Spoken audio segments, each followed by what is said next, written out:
শহরের ব্যস্ততম rail station বলতে বুঝি হাওড়া এবং শিয়ালদহ রেলওয়ে স্টেশন। আর এই হাওড়া ডিভিশন এবং শিয়ালদহ ডিভিশনকে একই সঙ্গে কানেক্ট করে রেখেছে যে স্টেশনটি, সেটি হলো ডানকুনি রেলওয়ে স্টেশন। এই স্টেশনটির কোড হলো DKAE। ডানকুনি শহরের রেলপথ ছাড়াও সড়কপথের মাধ্যমে আপনারা কলকাতা সহ দক্ষিণবঙ্গের বিভিন্ন জায়গায় খুব সহজেই পৌঁছে যেতে পারবেন। এই দুর্গাপুর রোড থেকে কলকাতা, বর্ধমান এবং উত্তরপাড়া খুব সহজেই যাওয়া যায়। এছাড়াও ডানকুনি থেকে চণ্ডীতলা, মশাট, সিয়াকালা, আরামবাগ রুটে বাস চলাচল করে। ডানকুনি স্টেশনের প্রবেশের জন্য দুইটি প্রবেশ পথ রয়েছে। স্টেশনের এই পথটি গিয়ে মিশেছে TN মুখার্জি রোডে। মেন রোড থেকে 2-4 মিনিট হেঁটে এগিয়ে আসলেই আপনারা পৌঁছে যাবেন ডানকুনি রেলওয়ে স্টেশনে। স্টেশনে প্রবেশ করেই প্রথমেই দেখতে পাবেন এখানে রয়েছে একটি ওষুধের দোকান। সামনের দিকে আরও কিছুটা এগিয়ে আসার পর দেখতে পাবেন এখানে রয়েছে একটি টোটো স্ট্যান্ড। জগদীশপুর এবং চণ্ডীতলা যাওয়ার জন্য এখান থেকেই আপনারা টোটোগুলি পেয়ে যাবেন। টোটো স্ট্যান্ডের সামনেই রয়েছে একটি ডিজিটাল বোর্ড, যেখান থেকে আপনারা ট্রেনের সময়সূচিগুলো দেখতে পাবেন। দেখেই বুঝতে পারছেন স্টেশন চত্বরটি বেশ বড় এবং খুব সুন্দর। টোটো স্ট্যান্ড থেকে সোজা এগিয়ে আসলে দেখতে পাবেন পুরানো টিকিট কাউন্টারটি, যেটি এখন বন্ধ হয়ে গেছে।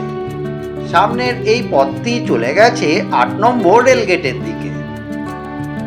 1 নম্বর প্ল্যাটফর্মের পাশ দিয়ে এই সিঁড়িটি ধরে আপনারা সমস্ত স্টেশনগুলিতে যাওয়া আসা করতে পারবেন।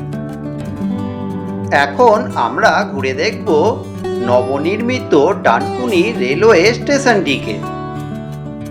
বর্তমানে অমৃত ভারত স্টেশন স্কিমের অধীনে রয়েছে ডানকুনি রেলওয়ে স্টেশনটি।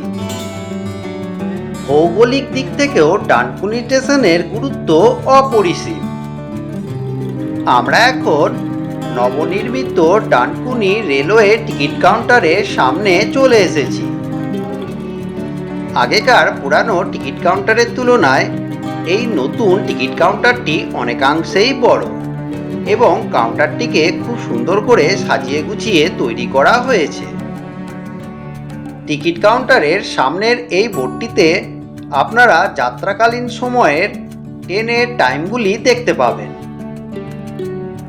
1 নম্বর প্ল্যাটফর্ম থেকে বেরিয়ে আসার পর বাম দিকে এবং 1 নম্বর প্ল্যাটফর্মে প্রবেশ করার সময় ডান দিকে পড়বে নবনির্মিত ডানকুনি রেলওয়ে টিকিট কাউন্টারটি। এই টিকিট কাউন্টারগুলো থেকে আপনারা QR কোড স্ক্যান করেও টিকিটটি কাটতে পারবেন। টিকিট কাউন্টারের ভেতর একটি বোর্ডে দেওয়া রয়েছে হাওড়া বর্ধমান কটলাইন ট্রেনের সময়সূচিগুলি এবং নিচে রয়েছে শিয়ালদা ডানকুনি লোকাল ট্রেনের সময়সূচিগুলি। আমরা এখন টিকিট কাউন্টার থেকে বেরিয়ে এসে স্টেশনের ভেতর প্রবেশ করছি। 1 নম্বর প্ল্যাটফর্মের ভেতরে প্রবেশ করার সময় ডান দিকে দেখতে পাবেন এখানে রয়েছে পুরুষ এবং মহিলা শৌচালয়গুলি। স্টেশনে প্রবেশ গেটের বাম দিকে রয়েছে পুরুষ এবং মহিলা প্রতীক্ষালয়গুলি। সামনে এটি হলো পুরুষ প্রতীক্ষালয় এবং এর ঠিক পাশেই রয়েছে মহিলা প্রতীক্ষালয়টি। এখন আমরা ডানকুনি স্টেশনের সমস্ত প্ল্যাটফর্মগুলি ঘুরে দেখব। টিকিট কাউন্টার থেকে 1 নম্বর প্ল্যাটফর্মে প্রবেশ করেই দেখতে পাবেন এই ফুটওভার ব্রিজটি। বর্তমানে এই ফুটওভার ব্রিজটি বন্ধ থাকার জন্য আমাদের নবনির্মিত ফুটওভার ব্রিজটি ধরেই স্টেশনের অন্যান্য প্ল্যাটফর্মে পৌঁছাতে হবে। ডানকুনি রেল স্টেশন থেকে প্রতিদিন কয়েক হাজার যাত্রী নিত্য যাতায়াত করে থাকে। আপনারা টিকিট কাউন্টারের ভেতর দিয়ে 1 নম্বর প্ল্যাটফর্মে এসে বর্ধমানের দিকে মুখ করে সামনের দিকে এগিয়ে আসলেই পৌঁছে যাবেন এই ফুটওভার ব্রিজের সামনে। এখন আমরা এই ফুটওভার ব্রিজটি ধরে ওপরে উঠে ঘুরে দেখব ফুটওভার ব্রিজ সহ ওপর থেকে স্টেশনের দৃশ্যগুলি।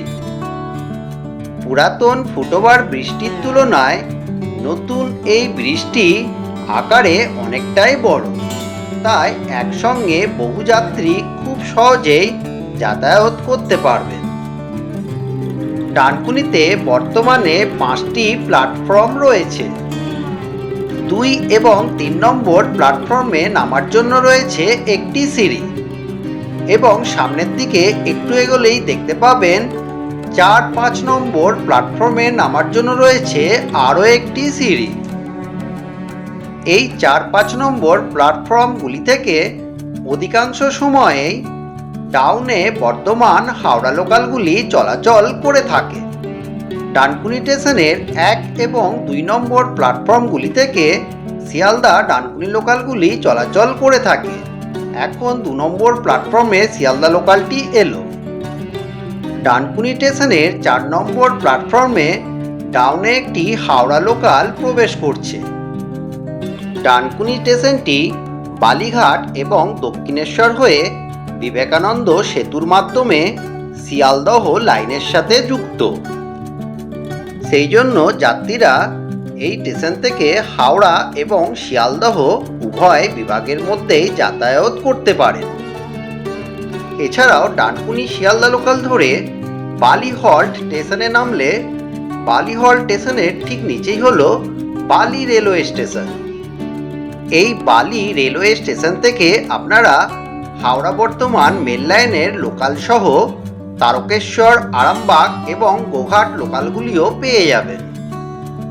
ভারতের দক্ষিণ বা পশ্চিম রাজ্যগুলো থেকে আসা অনেক মেল ও এক্সপ্রেস ট্রেন যা উত্তর পূর্ব ভারত বা উত্তরবঙ্গের দিকে যায়, সেগুলিকে হাওড়া স্টেশনে না ঢুকিয়ে সরাসরি ডানকুনির ওপর দিয়েই বাইপাস করিয়ে দেওয়া হয়।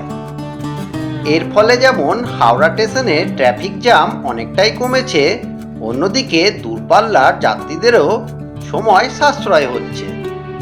যাত্রী পরিবহনের পাশাপাশি একটি বিশাল মালবাহী ইয়ার্ড রয়েছে ডানকুনিতে। ডানকুনি এখন বিভিন্ন গাড়ি পরিবহনেরও একটি হাব হিসাবে গড়ে উঠেছে।